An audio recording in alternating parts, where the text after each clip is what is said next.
Hello, everybody, and welcome. This is a Legacy School reading lesson for Year 6. For this lesson, all you'll need is your reading booklet from pages 35 through 42. So this week, we're actually going to be reading 3 extracts from a book called Wolf Brother by Michelle Paver. This book is from a series called The Chronicles of Ancient Darkness. It's a 6-book series.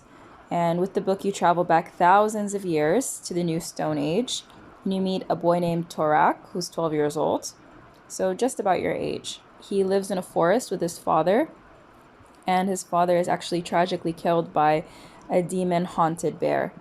And when we say a bear that's a demon or is haunted, we mean he's possessed, or the bear is possessed by an evil spirit. Or it might not be a bear that's possessed, but it could be an evil spirit taking the shape of a bear. So to kill the bear and to save the creatures of the forest, he must team up with a wolf and a girl called Wren. And they set out on this life-changing quest. I'm pretty sure you guys are going to love this book. It's super interesting. So we have a little bit of information about the author. Her name is Michelle Paver, of course, and she's a British novelist and a children's author. She was born in 1960 in Malawi, but she's not from Malawi. Her mother is actually Belgian, and her father is South African. After she was born in Belgium, after she was born in Malawi, and lived there for 3 years, her family settled in Wimbledon, England. When she grew up, she studied biochemistry at college, so she had nothing to do with writing, and she later worked at a London law firm. So a pretty interesting life. When her father died, she stopped working and she started writing novels. Her first novel, Without Charity, was published in the year 2000. The Chronicles of Ancient Darkness was written and published between 2004 and 2010. And the last book in the series, Ghost Hunter, earned her the 2010 Guardian Prize. So she is an award-winning writer. I'm pretty sure you guys are going to love her material or her works. Her latest series of books is called Gods and Warriors, and it's set during the Bronze Age. So an interesting fact, Michelle Paver wanted to make her novel sound very realistic, but it was difficult to find information about the lifestyle of people who lived thousands of years ago, which is super understandable. But as they were hunter-gatherers are people who do not settle in one place. Like, they don't farm their food, they don't keep animals, they move around, they just carry like the minimum amount of things with them. And they gather berries and wild plants to eat, and they hunt for meat. But they're always moving around. They live a very nomadic lifestyle. So she collected information about the life of more recent hunter-gatherers like the Native Americans, the Inuit or the Eskimos, and the San of South Africa, and also the Ainu of Japan. So that's super interesting. And she wanted the book to be as authentic as possible, which I love. All right, now that we got a little bit of information about the author and about the book, let's go ahead and start reading extract 1 from chapter 1. Torak woke up with a jolt from a sleep that he had never meant to have. So he fell asleep on accident and he woke up with a jolt. That means you wake up suddenly with like a bit of a shock, like you're waking up from a nightmare. The fire had burned low. He crouched in the fragile shade of light and peered into the looming blackness of the forest. He couldn't see anything, couldn't hear anything. Had it come back? Was it out there, watching him with its hot, murderous eyes? He felt hollow and cold. He knew that he badly needed food and that his arm hurt, and his eyes were scratchy with tiredness, and he couldn't really feel it. All night he guarded the wreck of the spruce bow shelter and watched his father bleed. How could this be happening? Only yesterday, they pitched camp in the blue autumn dusk. Torak had made a joke and his father was laughing. Then the forest exploded. Ravens screamed, pines cracked, and out of the dark beneath the tree surged a deeper darkness. A huge rampaging menace in bear form. So a menace is something that is out of control and very dangerous. All right. Suddenly death was upon them, a frenzy of claws, a welter of sound to make the ears bleed. In a heartbeat, the creature had smashed their shelter to splinters. In a heartbeat, it had ripped a ragged wound in his father's side. Then it was gone, melting into the darkness, as silent as mist. What kind of bear stalks men, then vanishes without making the kill? What kind of bear plays with its prey? And where was it now? Let's stop for a second and analyze this paragraph. So they were sitting. First of all, the story begins a little bit later on, and then there was a flashback of what actually happened. He said he was sitting with his father telling a story or telling a joke, and his father was laughing, and then out of nowhere, this rampaging bear came and attacked, and he ripped a ragged wound in his father's side. So he injured his father in the side, and then he just disappeared as if it was mist. And the boy is actually wondering what kind of bear would do that. Usually bears only attack when they're hungry or when they feel threatened, and they definitely make sure that their prey is dead afterwards. They don't usually just attack and disappear. All right, let's go back to the text. Torak couldn't see beyond the firelight, but he knew that the clearing too was a wreck of snapped saplings and trampled bracken. He smelled pine blood and clawed earth. He heard the soft, sad bubbling of a stream 30 paces away. The bear could be anywhere. Beside him, his father moaned. His father is obviously in pain. Slowly, he opened his eyes and looked at his son without recognition. So we'll stop here. He looked at his son without recognition. That means he did not recognize him. He didn't know who his son was. So this is probably because he was in so much pain and falling in and out of consciousness, he was unaware of his surroundings. Torak's heart clenched. It's me, he stammered. How do you feel? Pain convulsed his father's lean brown face. His cheeks were tinged with gray, making the clan tattoo stand out lividly. Sweat matted his long dark hair, so we can tell his father is in a lot of pain at this point. His wound was so deep that as Torak clumsily stanched it with beard moss, so to stanch something is to try to patch it up. And beard moss is like a type of plant that grows in the forest. So he's trying to patch up his father's wound.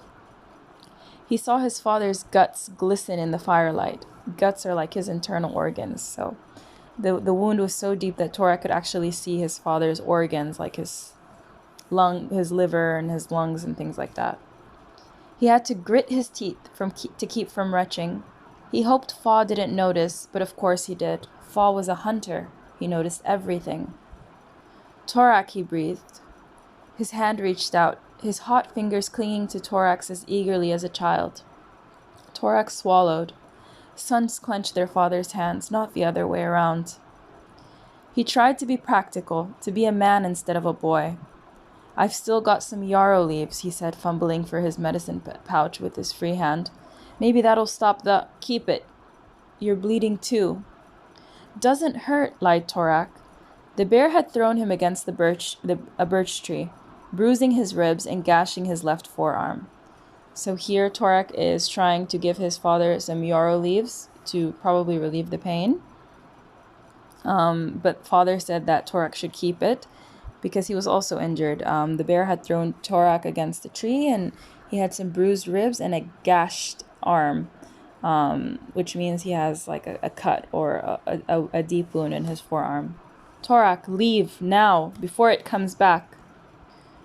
Torak stared at him. His mouth opened, but no sound came. So this is something very interesting. He opened his mouth, but no sound came. That means he's speechless. He has no idea what to say. You must, said his father. No, I can't. Torak, I'm dying. I'll be dead by sunrise. Torak gripped the medicine pouch. There was roaring in his ears. Fa, give me what I need for my death journey. Then get your things. The death journey? No. But his father's face was stern. My bow, he said. 3 arrows. You keep the rest. Where I'm going, hunting is easy. There was a tear in the knee of Torak's buckskin leggings. He dug his thumbnail into the flesh. It hurt. He forced himself to concentrate on that. Food, gasped Father. The dried meat. You. Take it all. Torak's knee has started to bleed. He was digging. He tried not to picture his father on the death journey.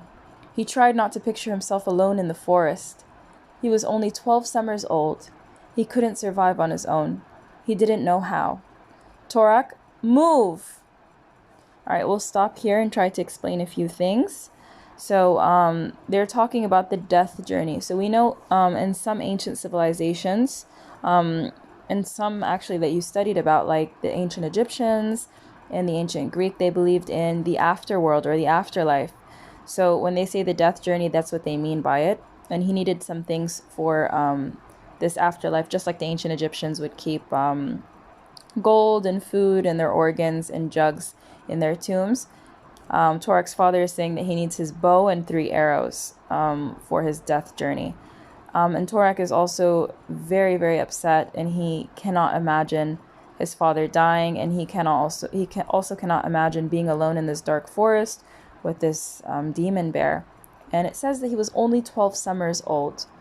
So they obviously didn't have a calendar the way that we do with months to count the years. So they would count years by however many summers, or however many seasons would pass. So the fact that he's 12 summers old tells us that he's 12 years old. Also notice that there are lots of very short sentences. And this is because short sentences help increase the pace in a story. And it also builds suspense. Okay? So let's continue. Blinking furiously, Torak reached for his father's weapons and laid them by his side. He divided up the arrows, pricking his fingers on the sharp flint points. Then he shouldered his quiver and bow, and scrabbed in the wreckage for his small black basalt axe. His hazelwood pack had been smashed in the attack. He'd have to cram everything else in his jerkin, or tie it to his belt. He reached for his reindeer hide sleeping sack. So reindeer is a type of deer, of course, and hide is the skin. So if you notice until now, all of the materials for the things that they own are natural materials, like his buckskin leggings. A buck is a male deer, so he's wearing leggings made from buckskin. He has reindeer hide sleeping sack, hazelnut box. So all of these are made from natural materials. He reached for his reindeer hide sleeping sack. "Take mine," murmured his father. "You never did repair yours, and swap knives." Torak was aghast. "Not your knife. You'll need it. You'll need it more, and it'll be good to have something of yours on the death journey." "Fa, please, don't." In the forest, a twig snapped. Torak spun around. The darkness was absolute. So here, towards the end of this passage, the writer is trying to build suspense by telling us a twig snapped. So if you are the only people that you know are in the forest and a twig snaps, that means there is somebody there with you. So that definitely builds some suspense. All right, so now we're going to go ahead and have a look at extract 2 from chapter 6. Keep in mind the first extract was from chapter 1, and now we're skipping all the way to chapter 6. So this is very far along in the story, and lots of things have happened in the meantime. This passage is also from the perspective of the wolves in the story, and Torak is not part of it. Extract 2 from chapter 6. It was many lights and darks since Tall Taleness had come. All right, so if you're a wolf, would you know that the day was called the day and night was called night? No. So here, the day is called lights and the night is called darks. All right, and notice that they are in capital letters as well. All right, and our main character here is Tall Tailless. All right, it's a tall wolf that has no tail. So it was many lights and darks since Tall Tailless had come. At first, he'd slept all the time, but now he was being a normal wolf. When he felt sad, he went quiet. When he was hungry, he snarled. When he liked playing tag with a bit of hareskin, And when the cubs pounced on him, he rolled on the ground, making odd yips and yowls, which the cubs guessed was his way of laughing. Sometimes Tall Tailless would join the cubs in a howl, and they'd sing their feelings to the forest. Tall Tailless's howl was rough and not very tuneful, but full of feeling. The rest of his talk was the same, rough but expressive. Of course, he didn't have a tail and couldn't move his tail or fluff up his fur or hit the high yips, but he usually made himself understood. So Tall Tailless couldn't do what normal wolves did, but he had his own way of expressing himself. All right, let's flip to page 38. So in many ways, he was just like any other wolf. Although not in everything, poor Tall Tailless could hardly smell or hear at all, and during the dark, he liked to stare at the bright beast that bites hot. So what do you think the bright beast that bites hot means? Remember, these are wolves, and they have different names for the things that we have. So it was during the dark, so it can't be the sun. So it's probably like a campfire because it's bright and it bites hot, so it hurts when you touch it. Sometimes he took his hind paws right off, and one terrible time he even his pelt. Strangest of all, he slept for ages. He didn't seem to know that a wolf should only sleep in snatches and must get up often, stretching and turning, so that he's ready for anything. So here it says that Tall Tailless would sleep for a very long time, and that he wasn't supposed to because wolves only sleep in snatches or very short amounts of times, a very short amount of time, because they need to be ready for anything, any attack. The cub tried to teach Tall Tailless to wake up more often by nudging him and biting his ears. Instead of being grateful, Tall Tailless just got very, very cross. In the end, the cub let him sleep. And next light, Tall Tailless got up after a stupidly long sleep and an extremely bad mood. Well, what did he expect if he wouldn't let his pack brother wake him up? Today, though, Tall Tailless had woken up before the light, and in a very different mood. The cub sensed his nervousness. Curiously, the cub watched Tall Tailless set off along the pack trail and went up wet. A hunt? So notice here that wet is also capitalized. So that means it's not the adjective wet. It means something else. So if you were in a forest, what would be the wet thing? Probably a body of water, right? The cub bounded after him, then yipped at him to stop. This wasn't a hunt, and Tall Tailless was going the wrong way. It wasn't just that he was following the fast wet. So the fast wet, what body of water is fast? Probably a river. So that's probably what they mean by the fast wet. It wasn't just that he was following the fast wet, which the cub now hated and feared more than anything. This was the wrong way because it wasn't the right way. The right way was over the hill, then on for many lights and darks. The cub didn't know how he knew this, but he felt it inside, a faint, deep pull, like the pull of the den. When he'd stay for too long, only fainter, because it was coming from so far away. Up ahead, Tall Tailless strode along unaware. The cub gave a low warning, oof, like his mother used to when she wanted them to come back to the den now. Tall Tailless turned away. He asked something in his own talk. It sounded like, "What is it?" "Oof," snapped the cub. He trotted to the foot of the hill and stared at the right trail. Then he glanced at Tall Tailless, then back at the trail. "Not that way, this way." Tall Tailless scratched his head. Then he started back towards the cub. So here the Tall Tailless is taking a different trail, or he's going the wrong way. And the little cub is going after him, telling him, "Oof, oof," like, "Come back here, that's the wrong way. You should be going another way." All right, so let's go ahead and have a look at extract 3 before we can look at our questions. So extract 3 is also from chapter 6, but from Torak's perspective. So we're going to go back to Torak's perspective.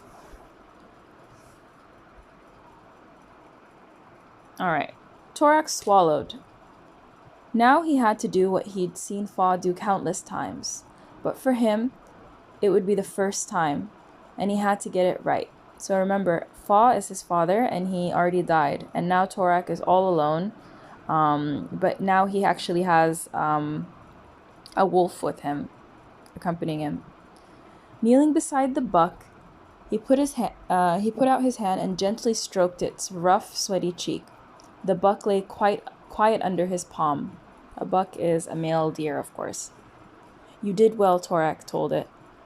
His voice sounded awkward. "You were brave and clever, and you kept going all day. I promise to keep the pact with the world spirit and treat you with respect. Now go in peace." So here, Torak is about to slaughter a deer. He hunted a deer and he's about to slaughter it. And he is promising that he will not waste any of the deer's meat, or any part of the deer or any part of the buck. And he said that he made a promise with the world spirit. The world spirit is probably just something they believe in, that if you treat it with respect, then the world spirit will send more buck in return so that he can hunt or continue to hunt. He watched death glaze the great dark eye. He felt grateful to the buck, but also proud. This was his first big kill. Wherever Fall was on the death journey, he would be pleased. Torak turned to Wolf and put his head on one side, wrinkling his nose and baring his teeth in a wolf's smile. "Well done. Thank you."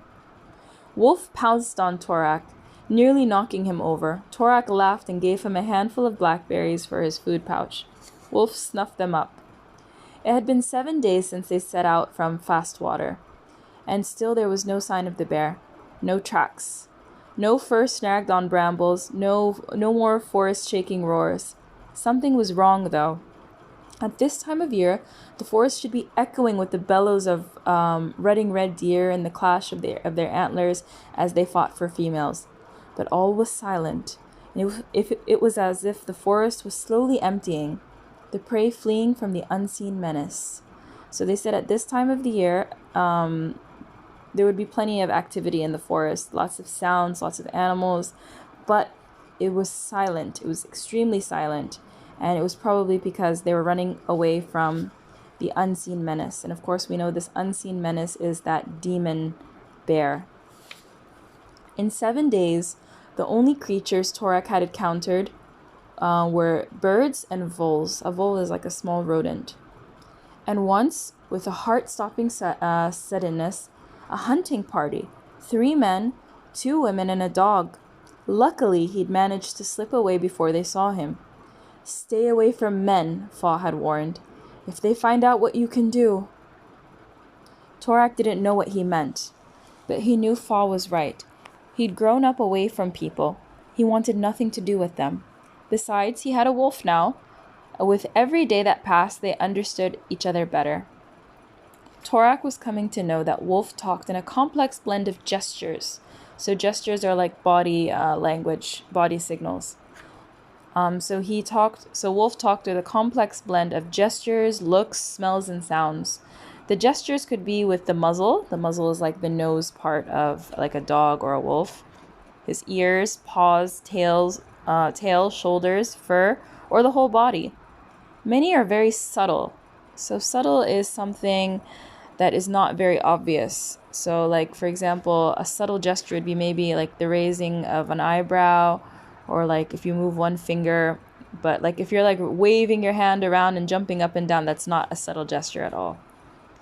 So many were very subtle, the merest tilt or twitch. Most do not involve a sound. By now, Torak knew quite a lot of them, although it wasn't as if he had to learn them. It felt more as though he was remembering them. Still, there was one thing he knew he had never been able to master, because he wasn't a wolf. This was what he'd taken to calling wolf sense, the cub's uncanny knack of sensing his thoughts and moods. Wolf had his own moods too. Sometimes he was a cub with a puppyish love of berries and an inability to keep still, like the time he'd wriggled incessantly. Incessantly means over and over again, or without stopping, when Torak had held a naming right for him, then licked off all the red elderberry juice daubed on his paws. Unlike Torak, who had been nervous about performing such an important rite, Wolf had seemed unimpressed, merely impatient for it to be over. So a rite is like a ritual or a tradition that you carry out. At other times, though, he was the guide, mysteriously sure of the way they must take. But if Torak tried to ask him about that, he never gave much of an answer. I just know, that was all. Right now, Wolf wasn't being a guide. He was being the cub. His muzzle was purple with blackberry juice, and he was yipping incessantly for more. Torak laughed and batted him away. No more, I've got work to do. Wolf shook himself and smiled, and then went off to have a sleep. It took Torak 2 full days to butcher the carcass. So to butcher is to like cut up meat in a specific way. Here we have butchers that cut up meat for us at supermarkets or at butcher shops. In Arabic we call it jazzarin. And a carcass is of course the body of a dead animal. He'd made a buck a promise, and he'd had to keep it by not wasting a thing. That was the age-old pact between the hunters and the world spirit. Hunters must treat prey with respect, and in return the spirit would send more prey. It was a daunting task. It takes many summers of practice to use prey well. Torak didn't make a very good job of it, but he did his best. So remember, this is the first time he had hunted or killed an animal, and he was still learning, and he didn't, of course, have his father's guidance to know exactly what to do. First, he slit the deer's belly and cut out a slip of liver for the clan guardian. The rest of the liver he cut into strips and set to dry. Then he relented and cut off a bit for a wolf, who slurped it up. Next, Torak skinned the carcass, so he removed the skin from the animal's body. You guys have probably seen this done around Eid al-Dahiya, where when they skin the kharoof or the sheep, scraping the hide clean of flesh with its antler scraper. He washed the hide in a water mixture with crumbled oak bark to loosen the hairs, then stretched it between 2 saplings, well out of Wolf's leaping range. Then he scraped off the hairs, inexpertly making several holes, so he wasn't that good at it. He was trying to clean the skin, and he wasn't that good, so he made a few holes in it. And softened the hide by rubbing it with smashed deer brain. After a final round of soaking and drying, he had a reasonable skin of raw hide for rope and fishing line. While the hide was drying, he cut the meat into thin strips and hung them over a smoky birchwood fire. When they were dry, he pounded them between 2 stones and made them thinner, then rolled them up into small tight bundles. The meat was delicious. 1 little piece would last him half a day. The innards were washed. The innards are like the organs, the kidneys, and like the liver and the heart and all of that. They were washed, soaked in oak bark water, and draped over a juniper bush to dry. The stomach would make a water skin. A water skin is something they would use in place of like a water bottle nowadays, so it would hold water for them. The bladder was a spare tinder pouch. The guts would store nuts. The lungs were Wolf's share, although not yet. Torak would chew them at day meals and night meals, then spit them out for the cub. But as he had no cooking skin for making glue, he let Wolf have the hooves straight away. The cub played with them tirelessly before crunching them to bits. Next, Torak washed the long black sinews he saved from the butchering, pounded them to flat, then teased out the narrow fibers for thread, drying them and rubbing them in fat to make them supple. They weren't nearly as smooth or even as the thread his father used to make, but they'd do. And they were so tough they'd outlast any clothes he'd sew with them. Finally, he scraped the antlers and the long bones clean, and tied them in a bundle for splintering later into fish hooks, needles, and arrowheads. All right, excellent. So now we are done, and we're going to open up page 41 and 42 and have a look at our classwork/homework. So the first question is, what happened to Torak and Fa in the beginning of the story? Pretty straightforward. 2, what does Fa take with him on the death journey? 3, what does Fa want to exchange with Torak and why? 4, what does the expression many lights and darks mean? So we, of course, went over that, so you shouldn't have a problem. 5, how does wolf refer to the river and fire? We also talked about this a little bit. So remember, wolves don't have the same words for things or names for things that we have. So go back in the text and see what word they used for river and what word they used for fire. Number 6, what was Torak's first big kill and how does he give the animal respect? 7, why did Fa warn Torak to stay away from people? Why do you think? They didn't give a specific reason in the text, but based on what you know about these indigenous tribes, why do you think they were afraid of other people? Number 8, why was the forest unusual at this time of the year? Remember, they said something was off. Something was not the same or usual. 9, how did Torak process the buck's meat? So what did he do to prepare it or butcher it? 10, what did he use the stomach and guts for? Pretty straightforward. 11, what did he make fish hooks and arrowheads from? And of course, for extension work, you're going to imagine the scene when the bear attacks. Explain how and why Torak and his father were walking in the forest. So what were they doing there? And what were they talking about? Remember, Torak was telling a joke and his dad laughed. So can you write down what the joke was? And how does the bear attack? Does he ambush them? Did he catch them by surprise? Did they hear him coming? Did he jump out of a tree?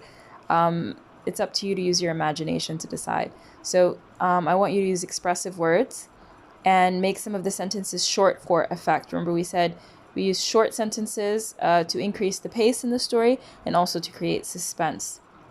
And of course, use the third person narrative and start on a different line whenever someone else speaks. I can't wait to see your work, and if you have any questions, please leave me a message on the Seesaw app. Good luck.